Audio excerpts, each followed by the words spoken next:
আসসালামু আলাইকুম প্রিয় শিক্ষার্থীরা। তো আজকে আমি তোমাদের মাঝে উপস্থিত হয়েছি ভগ্নাংশের কিছু সহজ নিয়ম নিয়ে। প্রথম অঙ্কটা হলো 3/4 প্লাস 9/4। যেহেতু এখানে নিচে দুইটারই 4 আছে, তো আমরা 4 কমন নেব, রসাগু করব। তো রসাগু করতে যেহেতু 4 কমন, তো অবশ্যই A4 আর A4 কাটাকাটি করে ভাগ করব, ভাগ করে কাটাকাটি করে 1 থাকে, এই 1 দ্বারা 3কে গুণ করব। তাহলে কত হয়?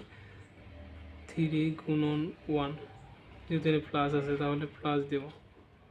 তারপরে আবার A4কে আবার A4 দ্বারা ভাগ দেব। তো ভাগ করলাম, ভাগ ফল 1 থাকলো, 1কে আবার এই 9 দ্বারা গুণ করব।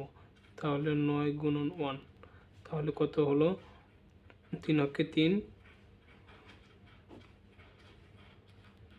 প্লাস 9 অক্ষে 9, ভাগ থাকলো 4। তো শেষে থাকলো হচ্ছে 12/4। তাহলে অ্যান্সার কী হলো? 3 4 12, অ্যান্সার হলো 3। আবার এটা 1/2 প্লাস 7/2, তাহলে আমরা 2 কমন নেব। তাহলে এই 2কে 2 দ্বারা কাটবো, তাহলে 1 থেকে 1 গুণন 1, তাহলে 1 প্লাস এই 2কে আবার এই 7-এর নিচে 2 দ্বারা কাটবো, ভাগ দিব। তো ভাগ করলে থাকে 1, 1কে এই 7 দ্বারা গুণ করব, তাহলে হচ্ছে 7 গুণন 1, কত থাকে?